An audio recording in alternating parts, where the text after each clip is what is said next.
Hello and welcome to the Drawhunter. I am your charming host, Kevin Cleary, and this is the only soccer gambling podcast where we don't pick any winners. We hunt for the result that pays better than most of those win bets. We hunt for the draw. So why this angle? Why do we do what we do here instead of trying to pick winners? Well, I've been a sports bettor for a long time. I don't find a lot of value in even money bets. That's just me. The draws pay well, and they happen a lot. 30% of all pro matches end in a draw, and it's like this every season. It's worldwide in all the major leagues and international competitions. That's not random. That's not a fluke. That's a probability. So we look for the hidden value draws where the market is pricing outcomes too heavily towards the favorites or volatility. These are the games where parity pays off in profits. And even if you want to bet on winners, and I do that too, can't find a perfect draw to bet on every day, running down the games through this kind of perspective is still a valuable handicapping tool. Betting on sports is about gathering as much useful information as possible so that you can make the correct decision. And speaking of correct decisions, let's talk about our winners from the last episode. We had a bunch of losers, but we did have some winners. And first up, we had Osasuna versus Real Betis. Their game ended 1-1 in La Liga over the weekend. That bet paid plus 250 for that draw, which is a nice payoff. Then over in Ligue 1 in France, we had Nice versus Le Havre. Their game also ended 1-1. That one paid off plus 245. So that helped to make up for some of the hard losses where we lost one game where they were tied and they 7 minutes into extra time. Or not over to stoppage time, I should say. 7 minutes into stoppage time, we lost a game on a goal that way. A couple of other teams got blown out. It was a fun weekend. But let's get into the games and the picks for this midweek episode.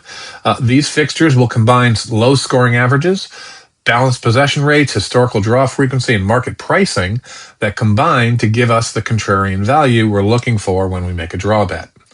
These games that I'm talking about in this episode take place April 14th, 15th, and 16th, 2026.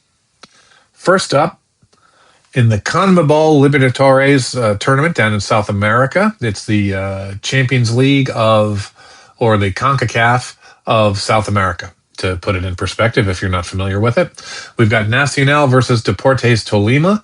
Tolima should ring a bell if you're a regular listener because they won a draw for us just last week, as a matter of fact, in this tournament.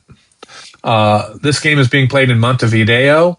The home team here is Nacional. They're plus 135. Tolima's plus 220. The draw is plus 215. Ball possession rates are pretty balanced here. Nacional has the ball about 52% of the time. Tolima's at 48%. Goals for and goals against are both pretty even here also. Nacional scores 1.2 goals per game. They give up 1.4. Tolima scores 1 goal per game. They give up 1.2. That's tough. Historically, these are very tight Colombian-Uruguayan clashes.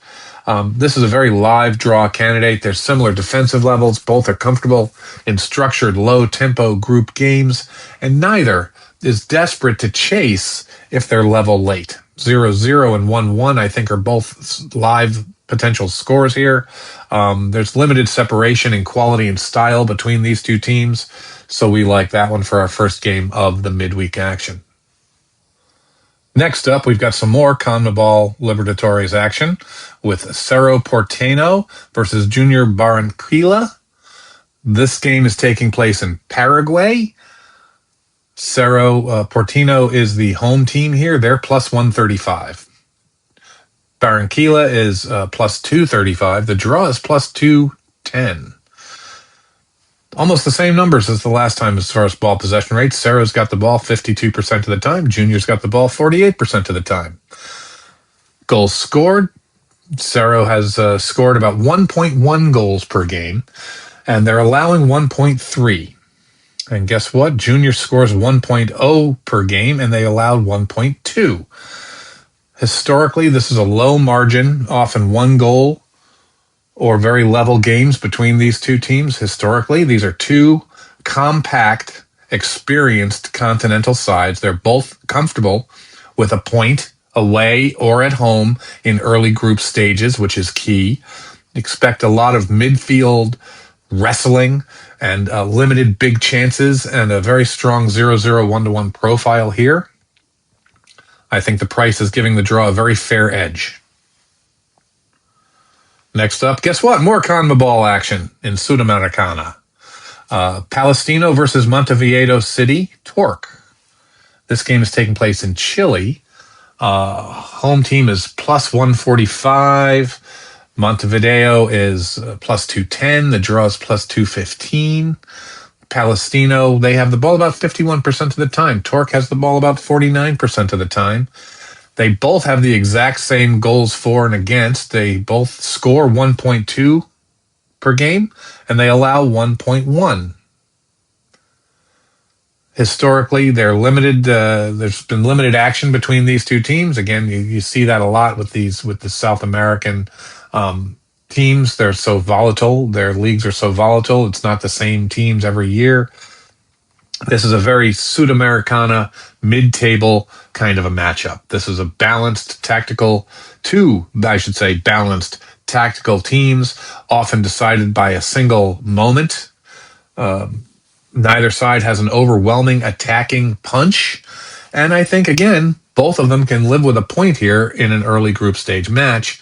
0-0, 1-1. I like them for all of these the first three games that we've talked about here. And those games take place, I believe, on Tuesday that we've talked about so far. Let's move on to some Wednesday games. Guess what? We're going to talk about the CONMEBOL Sudamericana tournament with America de Cali versus Alianza Atletico. This is Pascual Guerrero. This is where this game is taking place, down in de Cali. The home team is minus 250. They are the prohibitive favorite here. The away team is plus 700. The draw is plus 360, and that's one of the reasons why I'm attracted to this game.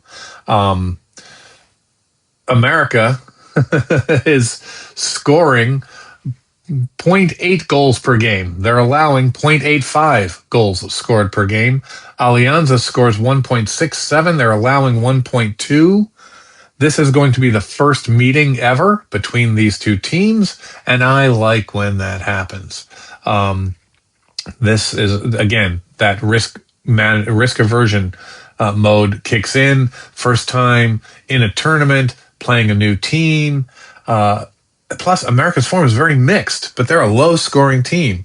Alianza has drawn 50% of its recent, I think, last 10 matches, and they play a compact game. This is a top draw candidate for me, in spite of the fact that the odds makers in Las Vegas have priced the home team so prohibitively as a favorite.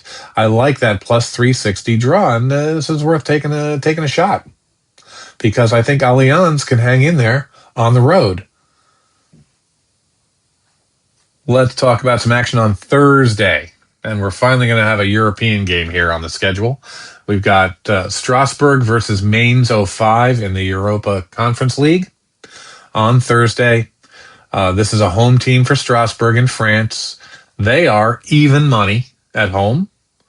Mainz 05 is plus 250 on the road here. The draw is plus 270, and I like that price. Ball possession rates, guess what? 48% for Strasbourg, 47% for Mainz. Strasbourg has been averaging 1.1 goals scored per game, but they're giving up 1.3. Mainz is averaging one goal per game, 1.0, and they're giving up 1.4. There is no head-to-head history between these two teams. This is their first time playing each other. So again, more risk aversion, more caution, because of how far we are in the tournament too. Now we're at the knockout rounds and stuff like that.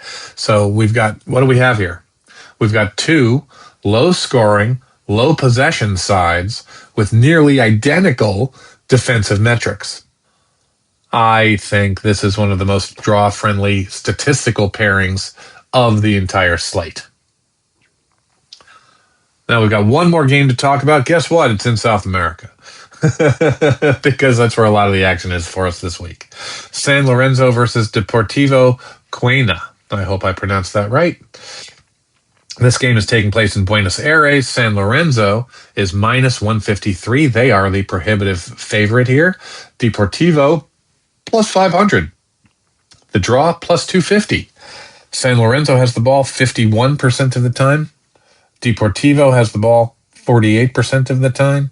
San Lorenzo scores 1.2 goals per game. They give up 0.9 goals per game. Deportivo, they score 1 goal per game and they give up 1.3. They have no head-to-head history between them, but San Lorenzo home matches are famously low-events. Deportivo lack an attacking punch.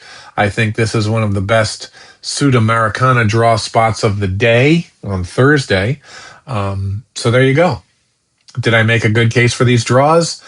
Email me and let me know what you think. You can do that at drawhunterpodcast@gmail.com. But that's it for this episode of The Draw Hunter. I am still your charming host, Kevin Cleary. New episodes of this show drop twice a week. Mondays, like today's, for all the midweek action. On Thursday, we drop a show for the weekend slate. Please subscribe to our show. Give us a like. Give us a review. You can do it at Apple Podcasts, Spotify, Amazon, iHeartRadio, or wherever you found us today. If you have any questions, comments, complaints, email us at drawhunterpodcast@gmail.com. From the entire Drawhunter team, thank you for listening, and remember, there's no stopping it. Draws happen. Gambling involves risk. Please gamble responsibly. This show is for informational and entertainment purposes only. No guarantees are made regarding results or financial gain. If you or someone you know has a gambling problem, call 1-800-GAMBLER or visit ncpgambling.org. You must be of legal age to participate in gambling activities. Check your local laws and regulations before placing any bets.